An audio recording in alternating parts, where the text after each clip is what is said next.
What if the future king of England raised a son who was never his own by blood? What if the very foundations of the British monarchy rested on a lie, one whispered about in hushed tones for decades, dismissed by officials, denied by insiders, but now allegedly confirmed by cold, hard DNA evidence? That's the shocking claim that has rattled not only Buckingham Palace, but the entire world. Prince Harry may not be King Charles's biological son. Instead, DNA markers, according to explosive reports, suggest a genetic link to Diana's former lover, James Hewitt. For years, this was dismissed as a conspiracy theory, a tabloid obsession fueled by Harry's fiery red hair and a public eager to peer behind the velvet curtains of the royal family. But what if the so-called fantasy has become reality? What if, after all the denials, all the cover-ups, all the carefully managed palace press briefings, the one rumor that refused to die is finally proven true? But before we continue, please subscribe and turn on the notification bell for updates. You can already feel the weight of that possibility, can't you? The ripple effects are enormous. If Harry is not Charles's son, the implications are devastating for Harry, for the monarchy, for Britain, and for the legacy of Diana, the most beloved royal of modern times. It raises questions that cut straight to the heart of the Windsor dynasty. Was Harry always the outsider because Charles knew? Was Diana silently protecting her son from a truth too dangerous to reveal? And what does this mean for Harry's children, Archie and Lilibet? Do they even belong in the royal line of succession at all? The truth, once whispered in scandalous corners, now threatens to shatter the very image of the monarchy. And the most haunting part? Diana herself may have seen it coming. Imagine, for a moment, being Prince Harry, born into a world of flashing cameras, bowed heads, and endless scrutiny. The world calls you a prince, the son of the heir to the throne. Yet everywhere you go, whispers follow you like a ghost. He doesn't look like Charles. The hair, the jawline. He's Hewitt's double. You grow up with those rumors buzzing like angry bees in your ears, amplified by every tabloid cover, every cruel joke in the press, every sidelong glance from people who wonder if you really belong. What does that do to a child? To a teenager? To a man trying to build his own family? Now imagine that one day, decades later, you discover what you feared all along. The rumors weren't just idle gossip. They were true. The father you thought was yours never was. The family that never fully embraced you, they knew the truth all along. How would you react? Rage? Betrayal? Relief, even? And how would you ever look in the mirror the same way again? This is not just another royal scandal. This is identity-shattering, history-bending, legacy-destroying. And it matters now more than ever. Because Harry isn't just any royal.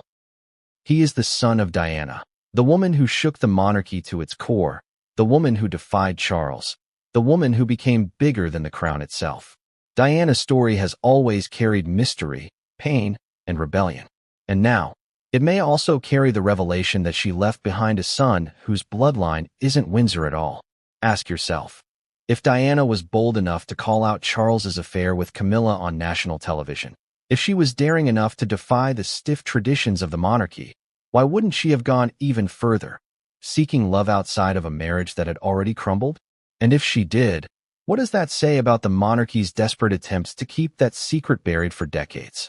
But let's pause for a moment, because here lies the contradiction that has made this rumor so tantalizing and so haunting for so long. James Hewitt himself has repeatedly denied being Harry's father. He's spoken to the press, insisting that his relationship with Diana began after Harry's birth. And yet, the timeline has never fully convinced everyone. And those genetic similarities?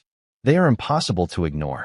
Even people with no interest in royal gossip take one look at Harry beside Hewitt and feel the chill of possibility. And now, allegedly, the science agrees. DNA testing, the most undeniable form of proof humanity has ever had, is said to link Harry not to Charles, but to Hewitt. If that is true, then the denials, the carefully rehearsed interviews, the palace statements, all of it unravels in an instant. Think of what this means in today's context. Harry has already abandoned royal life. He has broken away, moved to America, torn off the crown-shaped shackles that once defined him. The world saw it as Meghan's influence, or Harry's rebellion, or a rejection of tradition. But what if it was more than that? What if, deep down, Harry always knew he wasn't truly a Windsor, that his DNA betrayed the life he was forced to live. What if walking away wasn't about Meghan? It was about finally breaking free from a family that was never really his own. Now, I want you to picture Buckingham Palace in this moment. Behind those grand walls, behind the polished press releases and carefully staged public appearances, imagine the fear, the panic, the sheer desperation. If DNA evidence has truly emerged, they know the stakes. Because once the truth gets out, they can't put it back in the box. Once the British public, already skeptical of their monarchy, sees scientific proof that Harry is not Charles's son, the ripple effects could ignite something the Windsors have always feared: revolution. A questioning of the monarchy itself.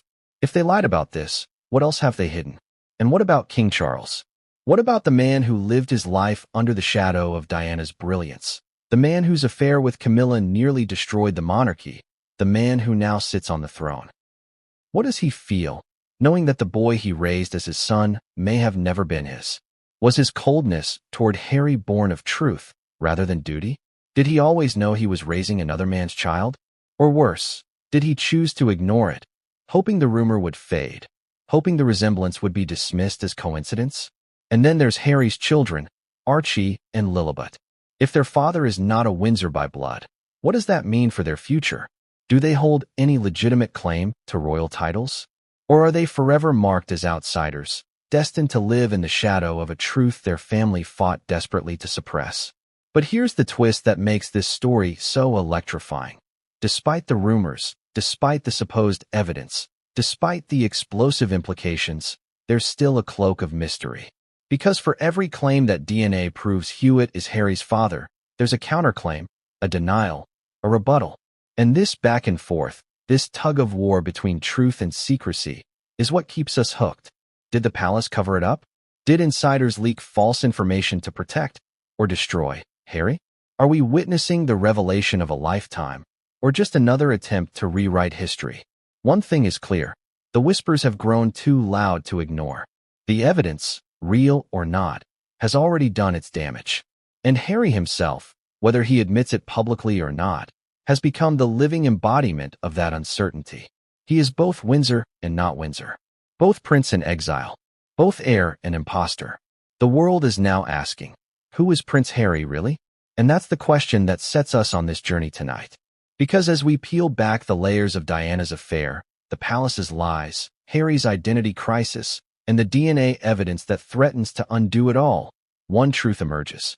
This isn't just Harry's story. It's the story of the monarchy itself, teetering on the edge of exposure. But what comes next will shock you even more. Because if you thought the rumors were enough to tear the palace apart, wait until you hear what Diana herself revealed in her private moments. Words that, when revisited now, sound less like gossip and more like a warning from beyond the grave.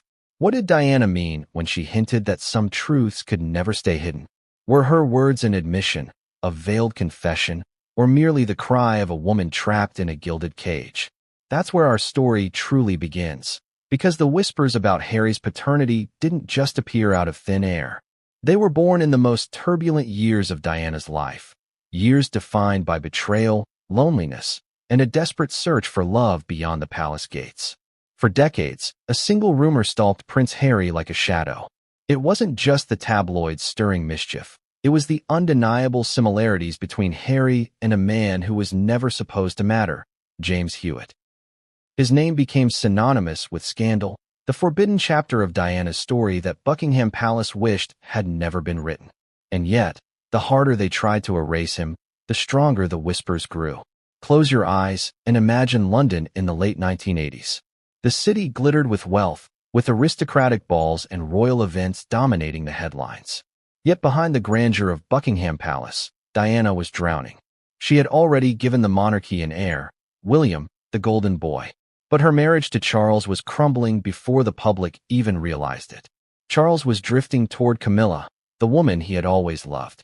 Diana, meanwhile, was left with cold corridors, formal smiles, and an aching void no crown could fill. Is it really surprising that in those years, Diana sought affection elsewhere? That in her fragile, vulnerable state, she found comfort in someone who listened to her, cherished her, and, perhaps most importantly, saw her not as a princess, but as a woman. That someone was James Hewitt, a cavalry officer. Handsome, charming, not royal, not aristocracy, just a man who became Diana's escape. And here lies the seed of the scandal. Because while the world adored Diana as the people's princess, she was still human. She craved love, intimacy, understanding. Hewitt provided it, and more. Now, this is where the rumor mill kicked into overdrive. Because Harry, with his striking red hair and freckled features, seemed to mirror Hewitt more than Charles. Photographs of Hewitt in his prime sit side by side with Harry as a young man, and the resemblance is chilling. The hairline, the jaw, the nose, it's all there. The tabloids seized on it like predators scenting blood. And for the rest of Harry's life, those comparisons became impossible to escape. But here's the twist. According to Hewitt himself, his affair with Diana didn't begin until after Harry was already born. That was his defense, his shield against accusations. Yet, not everyone bought it. Why? Because timelines shift, memories blur, and those closest to Diana hinted that the romance may have started earlier than Hewitt admitted. Let's pause for a moment. Imagine being Diana in those years. She was the most photographed woman in the world, yet the loneliest. Every move scrutinized, every smile dissected. When she found solace in Hewitt, was it about passion or survival? Could the relationship have overlapped with Harry's conception? The palace swore it wasn't possible. But the public? They weren't so easily convinced. The media's obsession only intensified with Harry's growing resemblance to Hewitt. As Harry matured, the comparisons grew louder. Newspapers ran side-by-side photos. Talk shows debated it openly. Strangers whispered about it in pubs. And through it all, the palace denied. But let's dig deeper. Because the story of Diana and Hewitt isn't just about romance. It's about betrayal. Diana, wounded by Charles's devotion to Camilla, sought her own revenge, consciously or not. By taking Hewitt into her life, she was rewriting the rules of royal marriage. And perhaps, in her own way, she was also rewriting the bloodline. Ask yourself this. Why has the rumor of Harry being Hewitt's son persisted for over 3 decades? Scandals fade. Gossip dies. Yet this one endured. Why? Because it feels too plausible. Because the evidence, whether coincidental or damning, is too visible to ignore. But here's the cruelest irony. Diana herself once admitted her affair with Hewitt in a tell-all interview.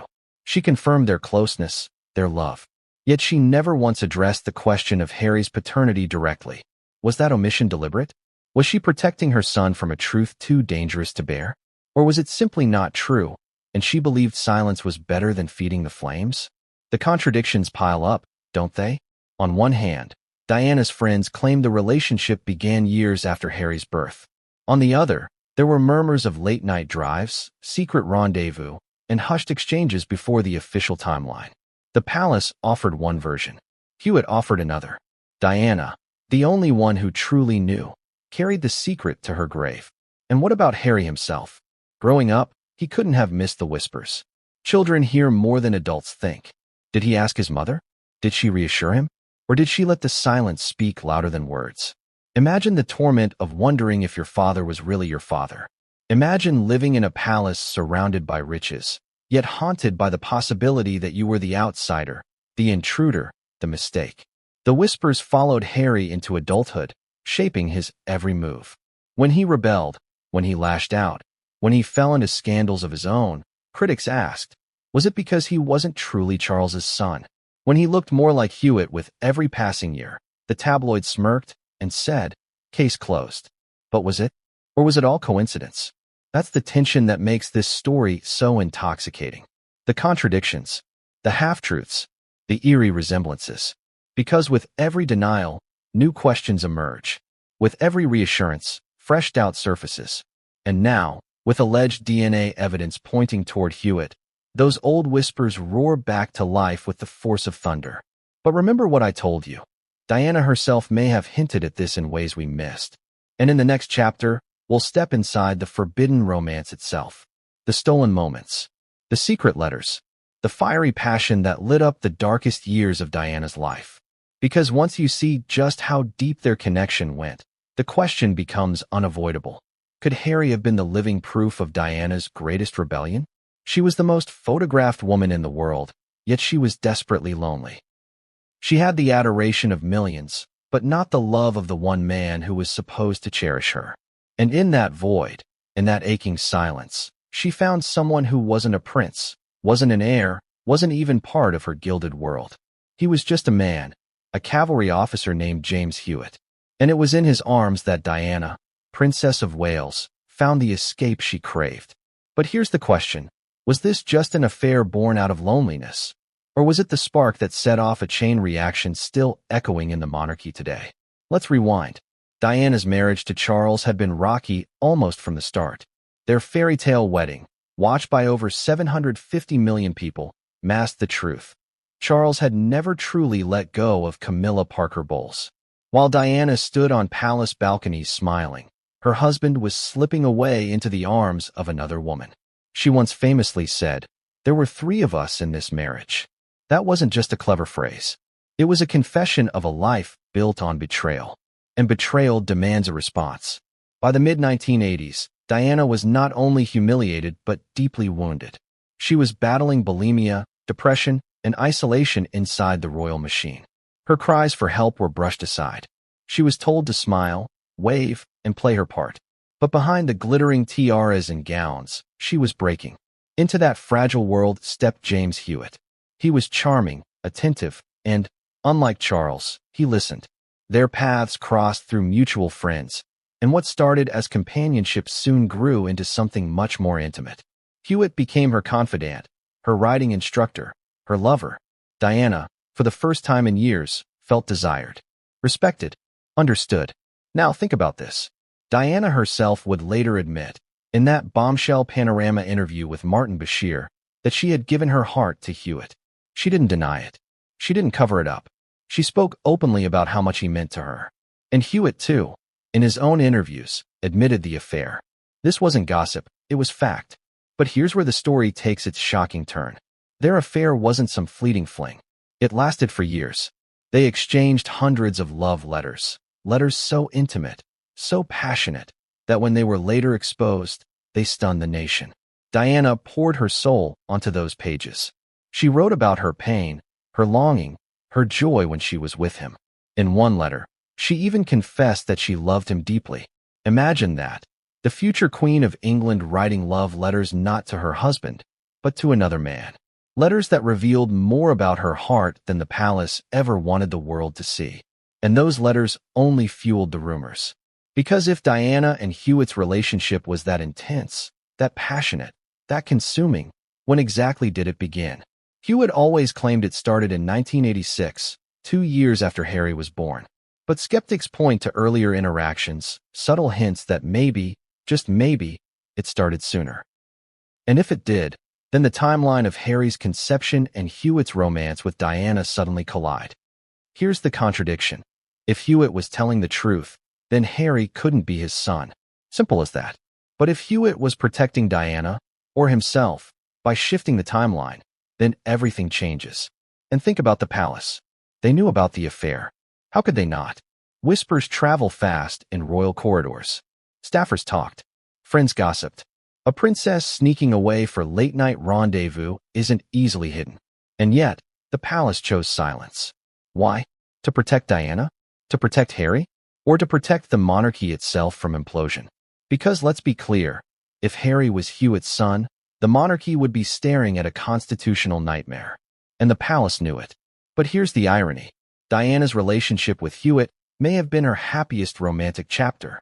She felt alive with him, something she rarely experienced in her royal duties. Friends of Diana later said she once considered leaving it all behind to live with Hewitt. Imagine that alternate reality. Diana walking away from the crown, Harry and William growing up outside the palace walls, the monarchy stripped of its brightest star. Of course, that never happened. The affair eventually crumbled. Hewitt was sent to the Gulf War, and distance tore them apart. Diana, devastated, later called it one of her greatest losses. She admitted she truly loved him, but it wasn't to be. But their love story didn't end quietly. It left behind a trail of evidence, letters, photographs, whispers, that would fuel the greatest rumor of Diana's legacy, that Harry wasn't Charles's son. And every time the world saw Harry's face next to Hewitt's, the rumor grew louder.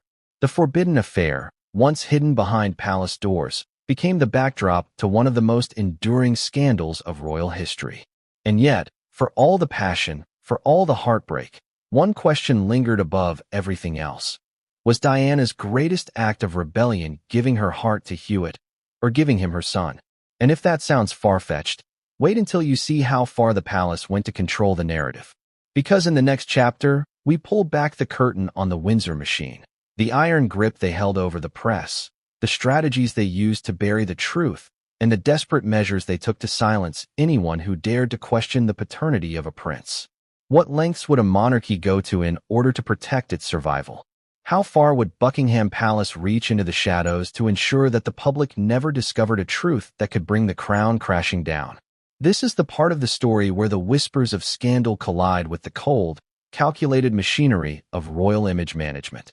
Because make no mistake, when it came to the rumors about James Hewitt and Prince Harry, the palace didn't just hope the story would fade. They actively fought to bury it. The royal family has always operated like a fortress. On the outside, glamour, tradition, and stability. On the inside, an army of courtiers, advisors, and press secretaries whose sole purpose is to protect the monarchy's reputation at all costs. Think of them as the palace's invisible bodyguards, not for the royals themselves, but for the institution. Their weapons weren't swords or shields. They were headlines, press leaks, and public spin. By the late 1980s and early 1990s, the Windsor brand was in freefall. Charles and Diana's marriage was crumbling in front of the entire world. Camilla's name was slipping into headlines, turning Charles into the villain. And then came the whispers about Diana and Hewitt. To palace officials, it was more than embarrassing, it was dangerous. Because here's the truth, monarchies survive on myth. The idea that royal bloodlines are sacred, unbroken, divinely ordained. If the public began to believe that a prince, one born in line to the throne, might actually be the child of a cavalry officer, the entire narrative shatters. How do you keep a monarchy alive if the bloodline itself is a lie? So the palace did what it always does. It tightened its grip. Journalists who pushed too hard on the Hewitt-Harry resemblance found themselves cut off from palace access. Reporters knew that if they wanted royal scoops, they had to play nice. Editors were warned, directly or indirectly, that certain stories would lead to consequences. And in a world where access meant everything, most complied. But not everyone. The tabloids, hungry for sales, kept publishing those damning side-by-side photos. And every time, the palace scrambled to respond. Carefully worded denials, background briefings to trusted journalists, subtle reminders that Hewitt himself had denied the timeline. The goal was simple: create just enough doubt to keep the public confused, while never outright addressing the scandal in detail. Ask yourself this. If the palace truly believed the rumor was absurd, why not quash it once and for all with undeniable proof? Why not release DNA results, medical records, or a definitive statement? Why leave the door open? Unless, of course, closing it wasn't possible. And then there's Diana. She was a wild card in the palace's carefully curated machine.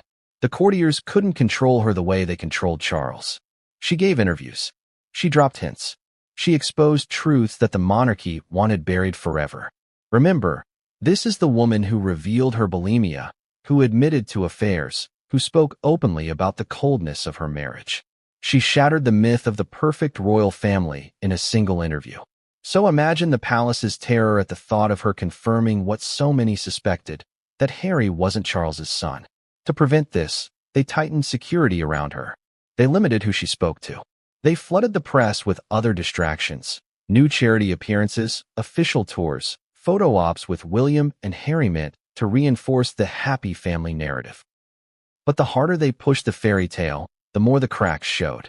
And here's where it gets darker. There were whispers, persistent whispers, that attempts were made to silence not just Diana, but Hewitt himself. Friends of Hewitt have claimed he was pressured, warned, even threatened to stop speaking about the affair. In one interview, Hewitt admitted he had been hounded, harassed, and nearly destroyed by the weight of the royal machine. His life spiraled downward after Diana, as if he had been marked for ruin. Coincidence? Or consequence? The palace, of course, denies all of this. But think about it. Hewitt had the one piece of information that could destroy the monarchy if he ever spoke too freely. And Diana? She had the power of public sympathy. If the two of them aligned, if the truth came out during the fragile years of the 1990s, the monarchy might not have survived. But suppression comes at a cost. The more you hide, the more you feed curiosity. And by trying so desperately to silence the rumors, the palace made them even more tantalizing. People wondered, what are they so afraid of?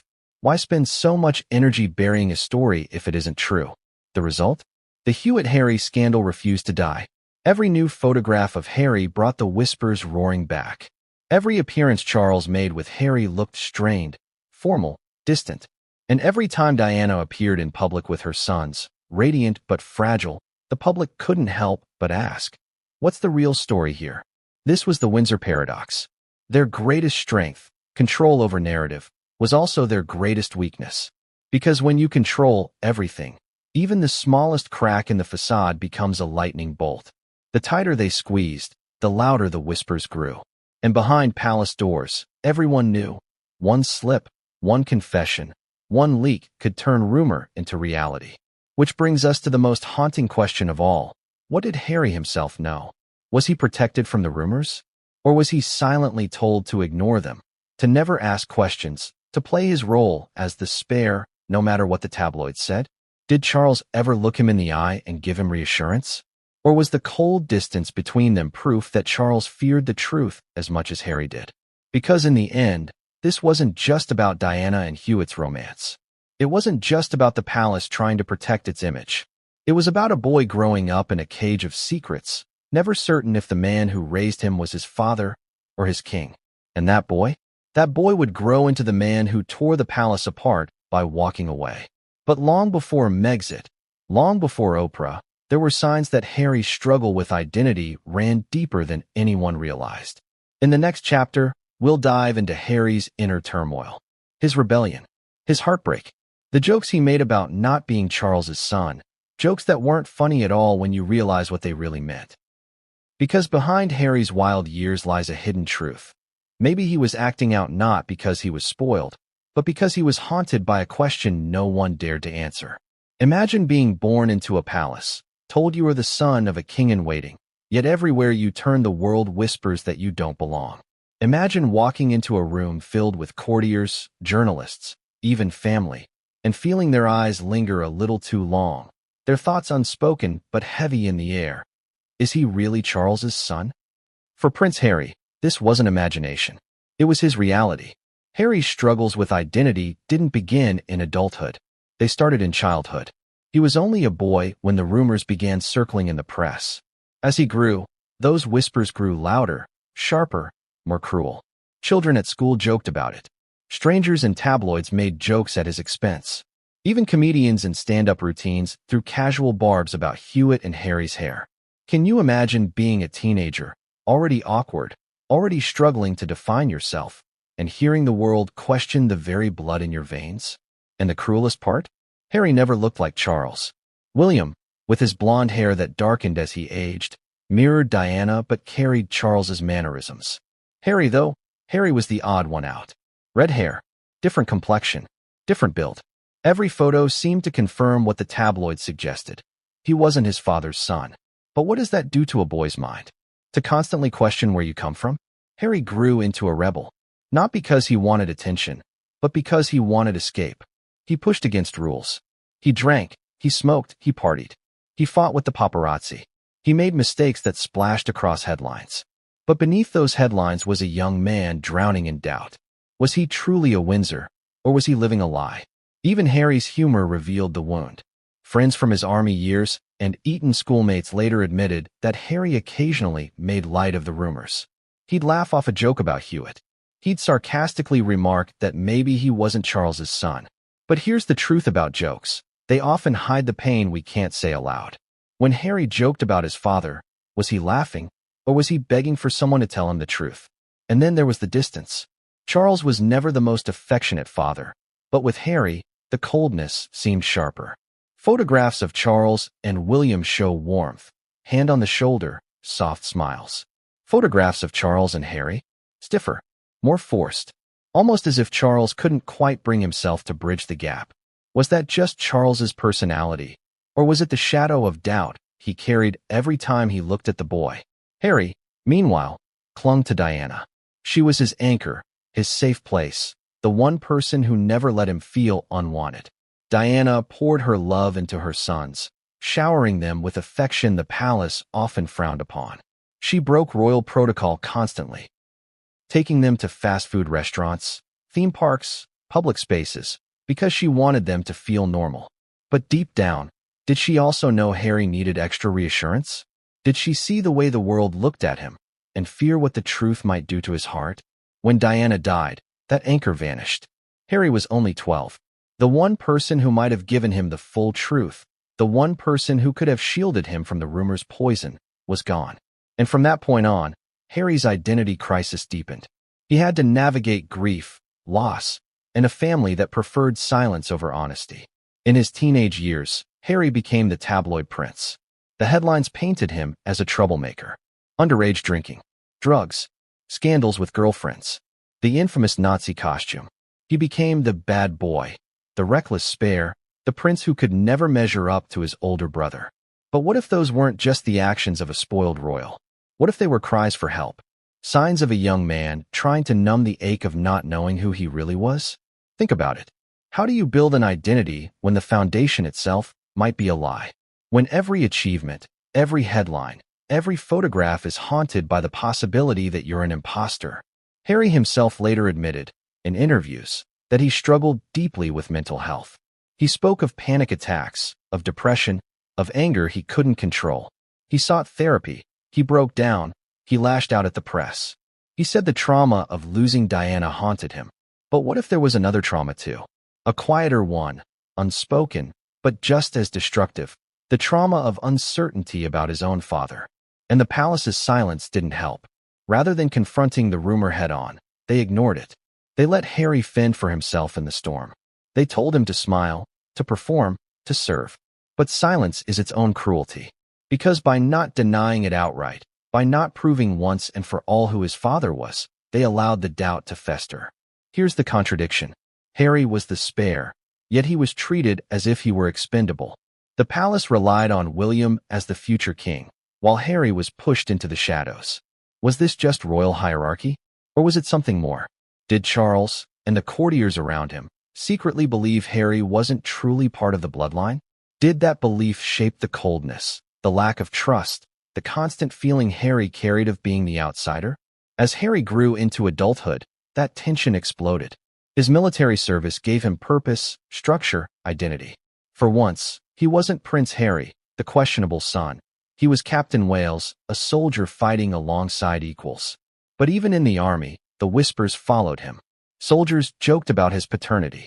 The resemblance to Hewitt was too obvious to ignore. And each joke chipped away at Harry's identity. By the time Harry returned from service, the old rebellion returned too. He was restless, angry, lost. The rumors hadn't gone away. The palace hadn't protected him. And deep down, he was still that boy haunted by one question. Who am I? And here's the haunting part. In private, Harry allegedly confronted his family about it. In moments of rage, of frustration, he demanded answers. But answers never came. The royal code of silence prevailed.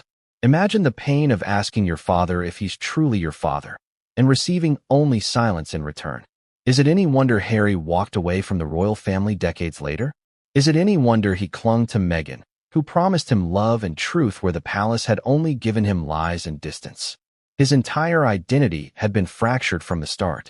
But what if the palace had already known the truth all along?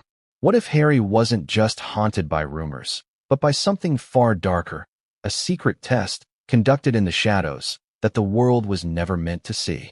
Because the next part of this story takes us into the whispers of a hidden investigation, a secret DNA test, a result so explosive it could never be spoken aloud. And if that's true, then Harry's identity crisis wasn't born of rumor, it was born of betrayal. What if the truth was never just a rumor? What if, buried deep within the palace walls, there had already been an answer too dangerous to ever see daylight? For years, whispers have circulated not just about Harry's resemblance to James Hewitt, but about something darker, that the royal family may have secretly tested Harry's DNA long before the world began speculating. And if those whispers are true, then the biggest betrayal isn't the possibility of Hewitt being Harry's father. It's that Harry himself may have been the last to know. Let's set the stage. The 1990s. The monarchy is unraveling. Diana and Charles's marriage is in flames. Camilla is no longer just a mistress. She's becoming a looming threat. The press is out of control, hounding Diana and feeding the public's obsession with royal scandal. And through it all, young Harry is growing into the spitting image of James Hewitt. Every year, the whispers grow louder, sharper. Something had to be done. Could the palace really have just ignored it? Or did they act behind closed doors, commissioning the one test that could confirm or crush the rumors forever? Think about it. DNA testing was becoming increasingly sophisticated in the late 80s and 90s. It was already being used in courts to prove paternity. For an institution obsessed with lineage and legitimacy, the temptation to know the truth must have been overwhelming. After all, the monarchy isn't just a family. It's an institution built on bloodlines. One wrong link in the chain, and the entire structure shakes. So the whispers began that at some point during Harry's childhood, his blood was quietly tested. That samples were compared, results obtained, and the truth sealed away in classified palace archives. If that's true, then the palace didn't just suspect, they knew. But here's the chilling question. If they did know, what were the results? Some insiders claim the palace was reassured, that DNA confirmed Charles was Harry's father, and the rumor was finally put to rest behind closed doors. But if that's true, why let the speculation rage for decades? Why not issue an unequivocal public denial with proof? Unless, of course, the results weren't reassuring at all. Other whispers suggest the opposite, that the test confirmed the unthinkable, that Harry carried markers linking him not to Charles, but to Hewitt. And faced with this constitutional time bomb, the palace chose the only option available: suppression. Seal the results. Threaten those who knew. Protect the monarchy at all costs. And that's where the betrayal cuts deepest. Because if Harry's DNA was secretly tested without his knowledge, if results were hidden from him for years, then the monarchy didn't just lie to the public, they lied to Harry himself. They forced him to grow up playing the role of a prince while never telling him he might not belong in the role at all. Can you imagine the rage? The heartbreak? The sense of being used as a pawn in the world's most powerful chess game? Let's dig into the contradictions.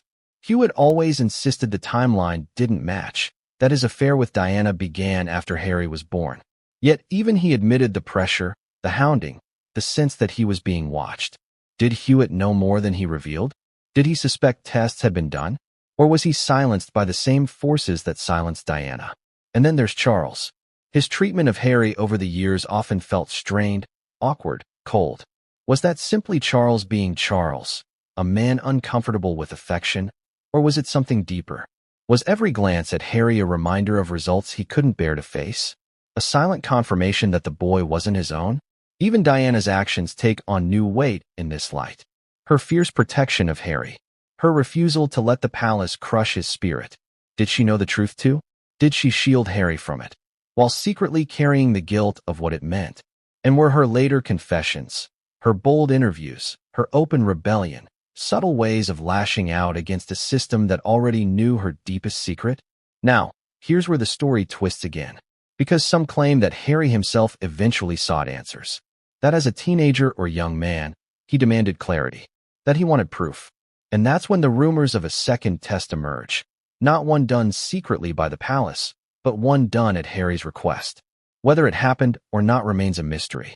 But can you imagine the courage it would take for Harry to confront his family, to ask for something that could destroy the monarchy with a single result? And if he did take that step, what did he find? The tragedy is that we may never know for sure. The palace will never admit to secret tests. The royals will never release DNA records. And Harry himself, bound by secrecy and fear of backlash, may never speak publicly about what he knows. But here's the thing. In stories like this, silence often speaks louder than words. Because if no test was ever done, wouldn't it be easy to say so? If the palace never touched Harry's DNA, why not declare it openly, put the rumor to rest forever? Their refusal to do so only deepens the suspicion. And so the whispers persist. of hidden files, of secret results, of courtiers who know too much and say too little. And with every passing year, the possibility grows darker, that Harry's true fatherhood isn't just rumor. It's a truth that was discovered long ago and buried under layers of royal secrecy. But secrets can't stay buried forever. And when Harry finally broke away from the palace, when he left behind the gilded cage of duty for freedom in America, many began to wonder, was he fleeing the monarchy, or was he fleeing the truth it had kept from him all along? Because what came next wasn't just a rebellion, it was an escape. And it might have been triggered not by Meghan, not by the press, but by the knowledge that the palace had been hiding something monumental about who Harry really is. And in the next chapter, we'll step into that breaking point, the moment when Harry walked away, when he cut ties with the family he had always struggled to trust. Was it really about Meghan? Or was it about a secret that had been eating away at him since birth? What if Megxit wasn't about Meghan at all? What if the moment Harry and Meghan walked away from the monarchy was the inevitable breaking point of decades of lies, whispers, and secrets about Harry's very identity? Because the truth is, no man abandons a 1,000-year-old institution on a whim. No man risks becoming the villain in his own country unless there's a wound so deep, so unhealed, that escape is the only option left. This is where the palace's carefully crafted narrative begins to crack. They wanted the world to believe that Harry left because of Meghan, that she was the manipulative outsider, the Hollywood actress who stole the prince and dragged him to California. But what if that's only half the story? What if the real reason Harry walked away wasn't Meghan's influence, but the unbearable weight of knowing, or at least suspecting, that he never truly belonged in the first place? Let's take a closer look at the years leading up to the so-called Megxit. Harry had always been the spare. William was the golden boy, groomed from birth to be king. Harry, on the other hand, was cast in the role of sidekick, mascot, comic relief. When William grew serious, Harry was pushed into the role of rebel. But was that really his nature? Or was it the palace's way of keeping him in a box, making sure he never got too close to the center of power? Now add the paternity rumors to the mix. Everywhere Harry went, the whispers followed him. Imagine attending state dinners, royal tours, or even private family gatherings, knowing that half the world looked at you and thought, he doesn't look like Charles. And inside the palace, those whispers weren't just in the press, they were behind closed doors too. Staffers joked, courtiers whispered. The cruelty of that environment can't be overstated. And then came Meghan. For the first time, Harry had someone who encouraged him to confront his truth rather than bury it. Meghan, who had lived her life on the outside, who had endured the cruelty of the press in her own way, gave Harry the courage to face what he had been running from. Did Meghan ignite the rebellion? Yes, but the fire was already there. The matches had been lit decades earlier, by Diana's affair, by the rumors, by the palace's silence. Look closely at the language Harry used when he and Meghan sat down with Oprah. He spoke of being trapped. He said his brother and father were stuck in the system. He described a life where he felt controlled, lied to, used. Does that sound like a man who was simply upset about Meghan's treatment? Or does it sound like a man who had been betrayed at the deepest level and finally had the strength to say enough? And think about this. If Harry had quietly suspected for years that Charles wasn't his father, how would that shape his decision to walk away?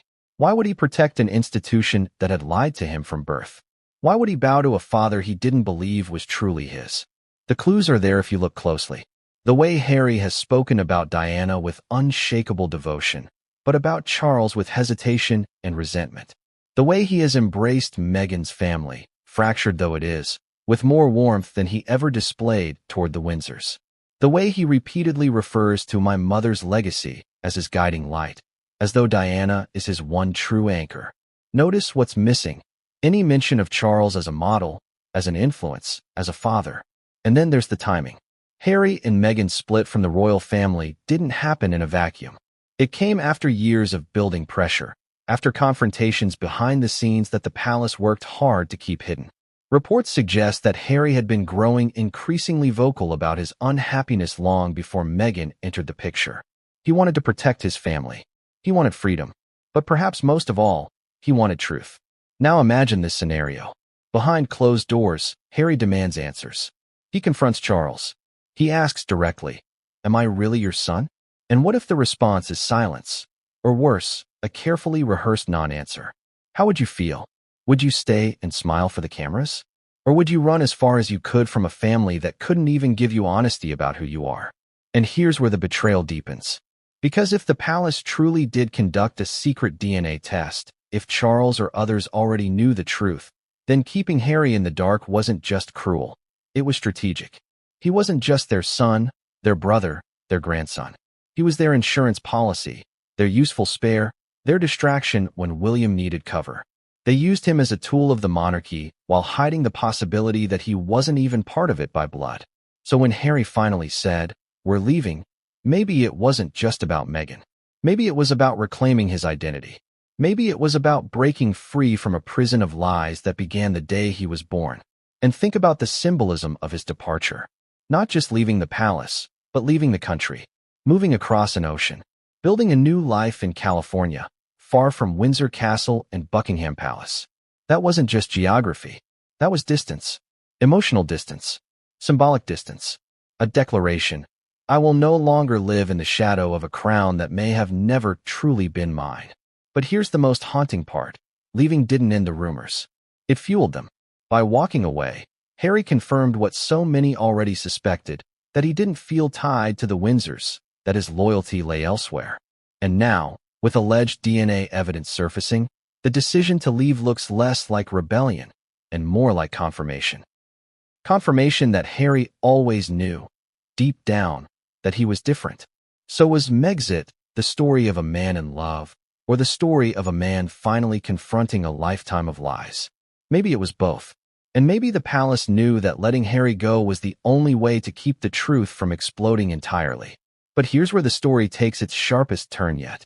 Because after Harry left, after he walked away, whispers of the DNA bombshell began to resurface. Documents, leaks, alleged results. And suddenly, the rumor wasn't just gossip anymore. It was evidence. And in the next chapter, we'll dive into that bombshell. The alleged DNA results that confirm the whispers, the insiders who claim to have seen them, and the devastating implications for Harry, for Charles, and for the monarchy itself. Because once science enters the picture, the palace can't hide behind silence anymore. It started with whispers, then came the evidence. At least, that's what insiders claim. For years, the question of Harry's paternity had been confined to the realm of gossip, speculation, and endless tabloid comparisons between photographs of Harry and James Hewitt. But in recent years, something more tangible began to emerge, something far more dangerous to the monarchy than speculation ever could be. Alleged DNA evidence. Here's the chilling reality. Rumors can be ignored, laughed off, denied. Science cannot. Once DNA enters the equation, once genetic markers are matched, the question of paternity stops being a matter of opinion and becomes a matter of fact. And according to explosive reports that have circulated in whispers and online leaks, Prince Harry's DNA does not match King Charles. Instead, it allegedly shows markers that link him directly to James Hewitt. Let that sink in. For decades, the palace relied on denial and silence to keep the public at bay. But DNA doesn't bend to palace press releases.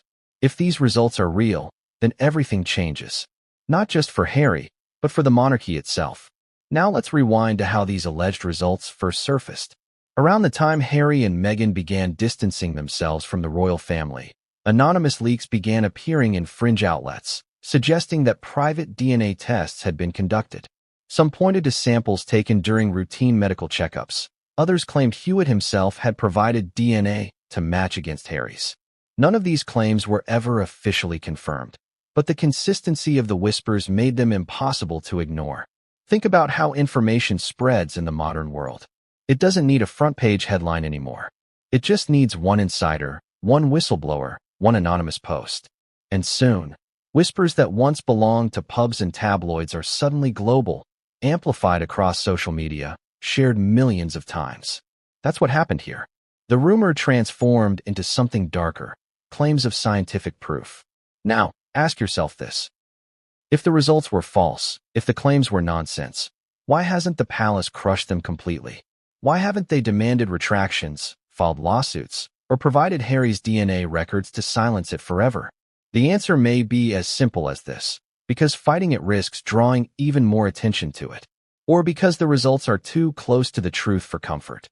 And the reactions tell their own story. In recent years, Harry himself has spoken repeatedly about feeling betrayed by his family, about being cut off, about being the outsider. Does that sound like a man secure in his role as Charles's son? Or does it sound like a man who has discovered something that shattered the foundation of his identity? Insiders claim Harry himself may have privately confronted Charles with the DNA revelations. Imagine that confrontation. A son, already angry, already scarred, looking his father in the eye and saying, "I know." And imagine the silence that followed. Did Charles deny it? Did he turn away? Or did he simply say nothing at all? Because what could he say? But here's where the emotional toll becomes unbearable. If Harry did see the results, if he did learn that Hewitt was his biological father, then everything he thought he knew about his childhood collapses. His entire life becomes a lie. His strained relationship with Charles? Explained. His mother's desperate search for love? Vindicated. His own alienation from the palace? Inevitable. And what about James Hewitt? For years, he denied being Harry's father. He claimed the timing didn't fit. He insisted the rumors were false. But what happens when DNA says otherwise? Did Hewitt lie all those years to protect Diana? To shield Harry? Or was he pressured by forces larger than himself to keep silent? Imagine carrying that secret, knowing you are the father of a boy raised as a prince, yet unable to claim him. The fallout doesn't stop with Harry, Charles, or Hewitt. It stretches across the monarchy. If the DNA results are true, then Harry's children, Archie and Lilibet, are not Windsor blood. That means their place in the line of succession is null. Their titles, their connection to the crown, everything that gives them a royal identity, evaporates in an instant. And the monarchy, already fragile in public opinion, would face a legitimacy crisis unlike anything it has endured in centuries. But let's not forget the British public. For years, they adored Diana. They pitied Harry. They tolerated Charles. But what happens when they learn that Charles raised another man's son while treating him coldly all along? Does public sympathy swing entirely to Harry? Does the monarchy become the villain? Or does the revelation fracture the nation, dividing royalists from republicans, fueling calls to abolish the crown altogether? Now imagine the wider world. Headlines in the United States, Europe, the Commonwealth. DNA bombshell. Harry not Charles's son. The monarchy thrives on prestige, on respect, on global fascination. But scandal erodes mystique. And this scandal, rooted in science, not rumor, would be the deadliest blow of all. And here's the cruel twist. Even if the DNA results are never officially confirmed, the damage is already done. The whispers have spread too far. The suspicion is too strong. Harry himself, by leaving the family, by refusing to play the role of loyal Windsor, has already added fuel to the fire. Whether or not the results are ever made public, the court of public opinion may already have decided. So where does that leave Harry now? A man without a country, without a family, and perhaps without a father he can truly claim. His entire identity rewritten by strands of DNA. But this isn't the end of the story. Because while DNA evidence may have delivered the most shocking blow, the scandal didn't stop there. James Hewitt himself, quiet for years, began to resurface. And when pressed once more about Harry, his words didn't silence the whispers. They only made them louder. And in the next chapter, we'll turn to the man at the heart of it all. James Hewitt, the cavalry officer who loved Diana, who denied Harry, and who may now be forced to face the truth. Because when he finally spoke, his answers weren't enough. They only deepened the mystery. For decades, James Hewitt was a name the palace wished the public would forget. Yet no matter how much they tried to erase him, his shadow lingered over Prince Harry's life. Every headline, every whisper about Harry's red hair, every cruel joke in the press, it all circled back to Hewitt. And the more he denied, the more people doubted. Because the one man who could have put the rumors to rest forever never truly did. So who is James Hewitt really? To Diana, he wasn't just an affair. He was her confidant, her protector, and for a time, the man she openly admitted she loved. To the public, he became the face of scandal, a cavalry officer whose name was forever tied to the Princess of Wales. And to Harry, whether he likes it or not, Hewitt became the phantom father figure whose DNA is now at the center of the most explosive royal scandal in modern history. Let's rewind. After Diana's confession about her relationship with Hewitt in the famous Panorama interview, Hewitt became a target.